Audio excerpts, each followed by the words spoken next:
3 months ago, I started receiving text messages from a number that didn't exist. Every night. Exactly 2:17 a.m. At first, I thought it was a prank or maybe a wrong number. But then the messages started describing things inside my apartment.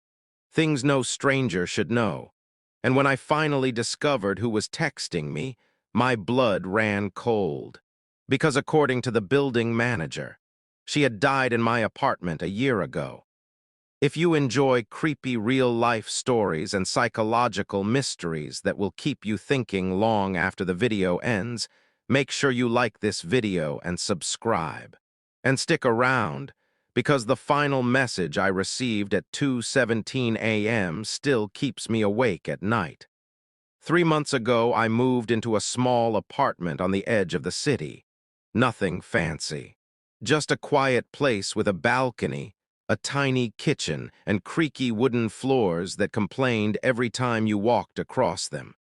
But after a rough breakup and losing my job earlier that year, the silence actually felt comforting.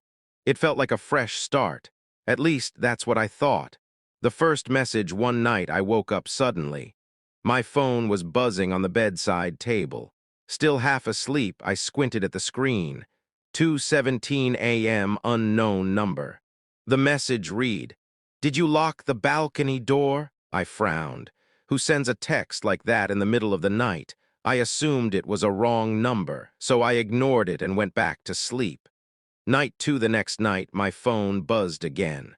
2:17 a.m., same number. The message said, "You forgot to water the plant again." Now that made me sit up, because I did have a plant on the balcony.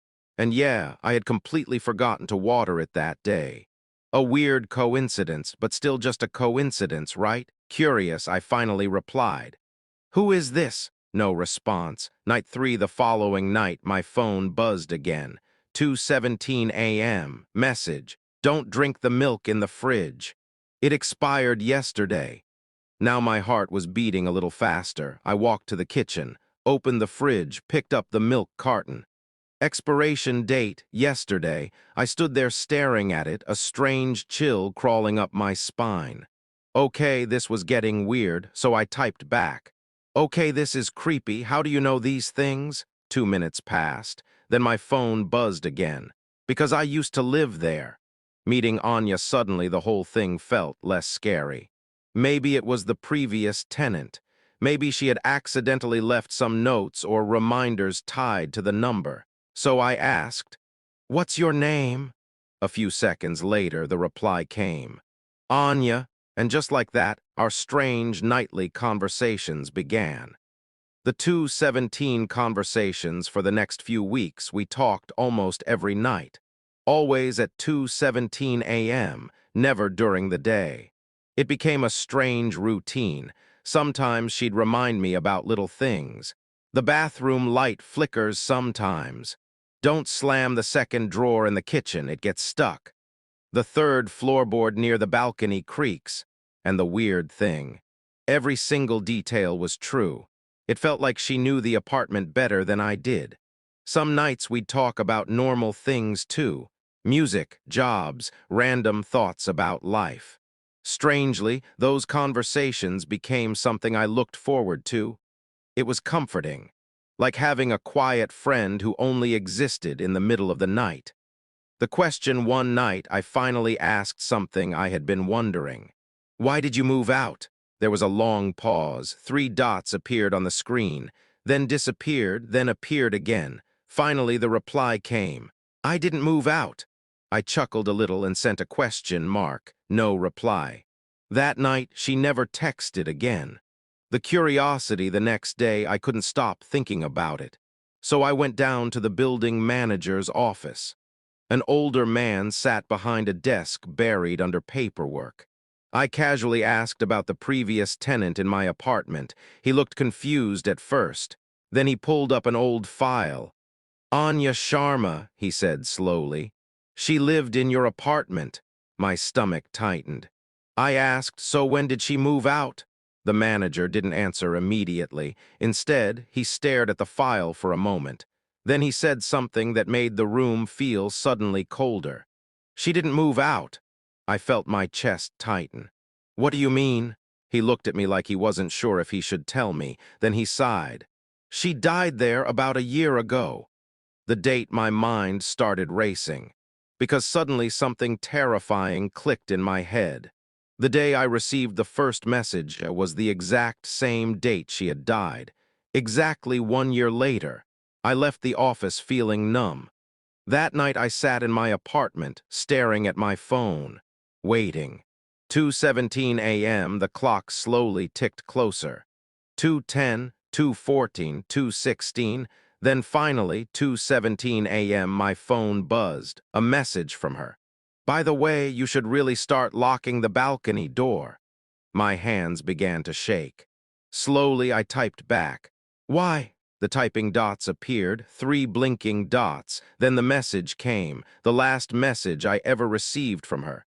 Because the thing that pushed me came from outside. The realization, I felt a cold wave run down my spine. Slowly, I turned my head toward the balcony. The door was slightly open.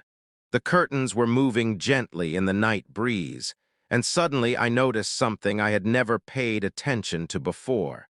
The balcony railing was low. Low enough for someone to be pushed over, or for someone to climb in.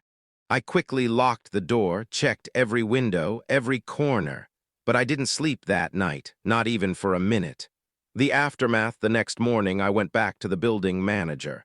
I asked him how Anya died. He hesitated. Then he said something strange.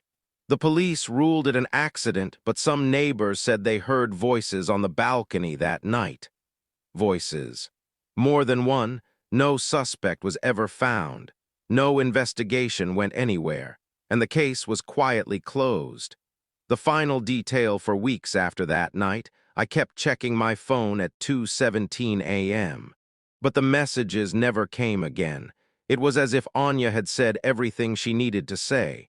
But sometimes, late at night, when the apartment is completely silent, I swear I hear footsteps on the balcony outside. Slow, careful, like someone testing the door handle. And every single night before I sleep, I make sure of one thing.